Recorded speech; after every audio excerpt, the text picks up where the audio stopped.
Hello there, and welcome to the channel. My name is Gideon, and I am a self-taught programmer in Python. So today, I'm going to be discussing with you the truths about being a self-taught programmer. It has never been easier to learn how to program, and it has never been harder to learn programming. The two are true at the moment. So, the first challenge that we have with being a self-taught programmer is finding reliable resources. Now, a few years ago, like 2017 or earlier, this was a big challenge. This was actually the main reason why the only programmers we had were those that studied computer science at the university. But now we have reliable resources everywhere. Like, there's resources everywhere just surrounding us. We have books like Automate the Boring Stuff, link in the description. We have courses like Harvard University's CS50 Python programming course, link in the description. We have AI. You could just go into ChatGPT and ask it to teach you programming. The point is, the resources are everywhere, so just get started. Now, next, the most important part of learning is evaluation. Now, when you're learning, let's look at school. In school, as you are learning, the teacher would teach, and after a few days you'd have a test. The purpose of that test is to evaluate you, to help you and the teacher know where you have gaps in your knowledge and build on that. So, being a self-taught programmer, this is a bit of a challenge, especially if you're not doing a course and you're just doing it all on your own. Because if you're doing a course, for example, Harvard CS50 course, there are assessments after every course unit, after every week. After every week on the course, there are assessments that you're supposed to do, which force you to practice, which force you to test your knowledge and find gaps. But if you're doing this on your own, it's quite difficult to assess yourself. You're not really looking to give yourself a hard time, then you're cheating yourself.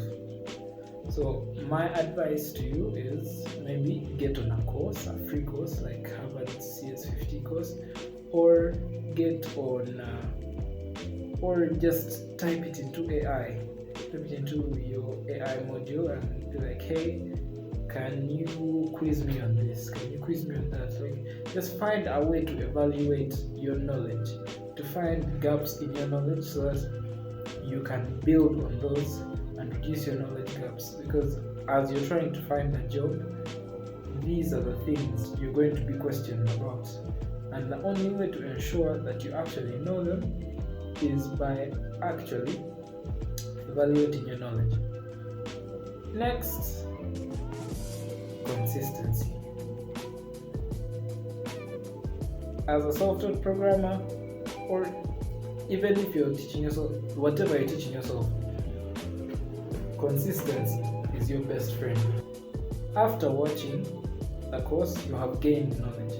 Now, the human brain just stores that much information temporarily. Now, the key thing is to force yourself to actually remember that information. So now when you practice daily, even if it's just 10 minutes daily, depending on how fast you want to be job ready, but just 10 minutes of programming daily, just to build the habit. Yeah, that is essential to building the skill. I'll pick out something from Atomic Habits by James Clear, where he gives us the principle of stacking habits.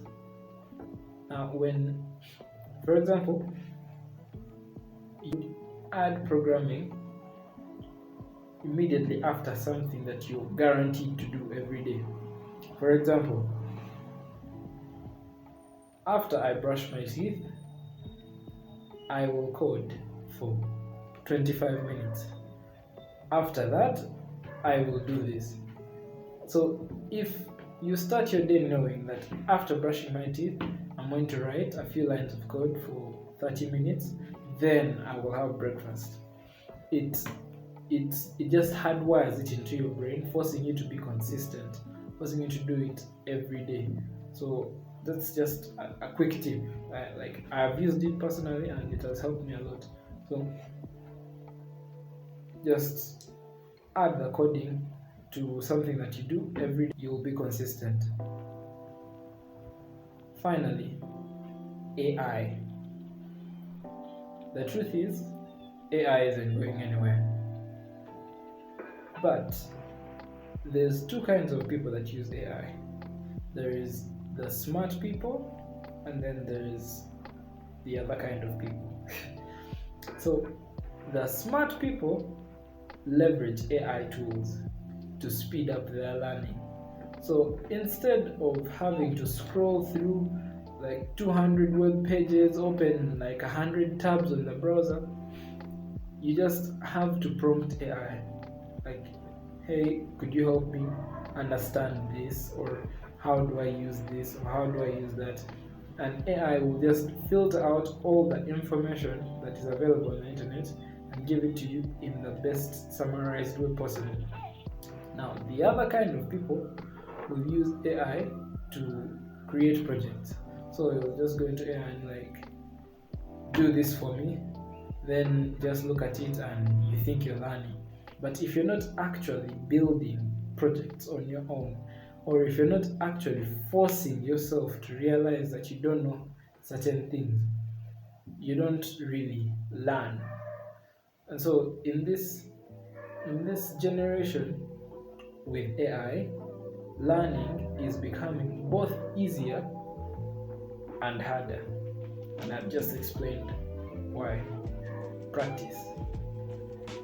You need to write code.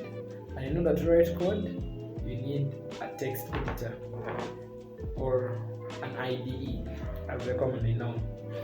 Now, if you want to run code on your phone, I recommend Pydroid 3 IDE. It's available for both Android and iOS. It's completely offline. It doesn't take that much space on your phone.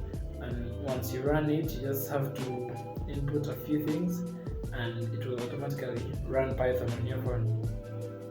Then for Windows users, I recommend VS Code. VS Code is easy to use and it's pretty straightforward. For Linux users, I recommend using Genie or Vim, whichever you prefer. Or you could just write code in your browser on websites like Replit. Yeah, on Replit you can write code on Replit. You can also write code on VS Code's online workspace. Yeah. So one final thing is, remember how they say practice makes perfect? Well, the actual saying should be perfect practice makes perfect. Thank you for watching. I know this video is like terrible and stuff, but consider subscribing.